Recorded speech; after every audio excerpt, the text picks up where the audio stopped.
প্রিয় দ্বাদশ শ্রেণীর শিক্ষার্থী বন্ধুরা, সময় নষ্ট না করে চলো আজকের পরীক্ষার প্রশ্নপত্রের সম্পূর্ণ সমাধানটি আমরা এখনই দেখে নিই। প্রথম প্রশ্নের উত্তর হয়ে যাবে নাম্বার বি প্যারিস, দ্বিতীয় প্রশ্নের উত্তর হয়ে যাবে নাম্বার সি রবীন্দ্রনাথ ঠাকুর, তৃতীয় প্রশ্নের উত্তর হয়ে যাবে নাম্বার এ, চতুর্থ প্রশ্নের উত্তর হয়ে যাবে নাম্বার ডি, পঞ্চম প্রশ্নের উত্তর নাম্বার ডি মুর্শিদাবাদ, ষষ্ঠ প্রশ্নের উত্তরটি হয়ে যাবে নাম্বার ডি।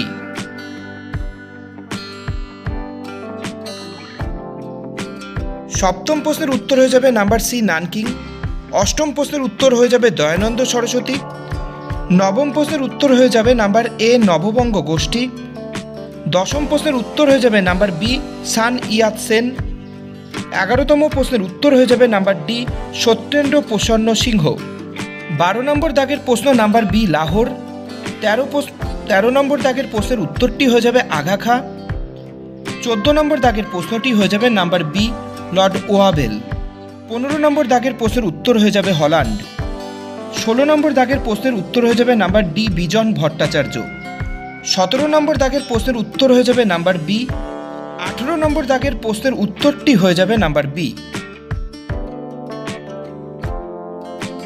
19 নম্বর দাগের প্রশ্নের উত্তর হয়ে যাবে নাম্বার সি, 20 নম্বর দাগের উত্তরটি নাম্বার এ, 21 নম্বর দাগের প্রশ্নের উত্তরটি হয়ে যাবে নাম্বার বি, 23 নম্বর দাগের প্রশ্নের উত্তরটি হয়ে যাবে নাম্বার ডি, 24 নম্বর দাগের প্রশ্নের উত্তরটি হয়ে যাবে নাম্বার সি বিক্রম সারাভাই এবং সর্বশেষ এমসিকিউ প্রশ্ন 24 নম্বর দাগের প্রশ্নের উত্তর হয়ে যাবে নাম্বার বি জওহরলাল নেহেরু। 2 নম্বর দাগে যে সমস্ত এমসিকিউ প্রশ্ন এসেছিল তার সমাধান তোমরা দেখতে পারছো। আমেরিকা মহাদেশ কে আবিষ্কার করেছিলেন? উত্তর হয়ে যাবে কলম্বাস। দ্বিতীয় প্রশ্নের উত্তর সামাজিক ডারউইনবাদ এর মুখ্য প্রবক্তাকে? প্রশ্নের উত্তর আর্নস্ট হেকেল। পরের প্রশ্ন ইম্পেরিয়ালিজম এ স্টাডি বইটি লেখককে? প্রশ্নের উত্তর জে এ হবসন। চতুর্থ প্রশ্নের উত্তরটি ভারতের সুপ্রিম কোর্টের প্রথম প্রধান বিচারপতি কে ছিলেন? প্রশ্নের উত্তর স্যার এলিজা ইম্পে। পঞ্চম প্রশ্নের উত্তর রাউতওয়ারি বন্দোবস্ত কোন অঞ্চলে প্রবর্তিত হয়েছিল? প্রশ্নের উত্তর দক্ষিণ ও দক্ষিণ পশ্চিম ভারতে। পরের প্রশ্নের উত্তরগুলি তোমরা সবাই দেখতে পারছো।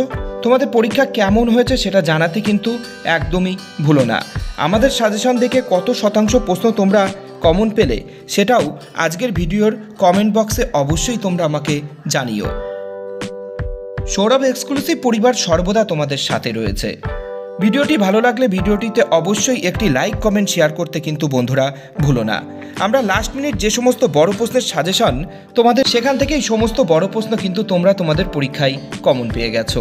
আশা করছি তোমাদের পরীক্ষা খুবই ভালো হয়েছে।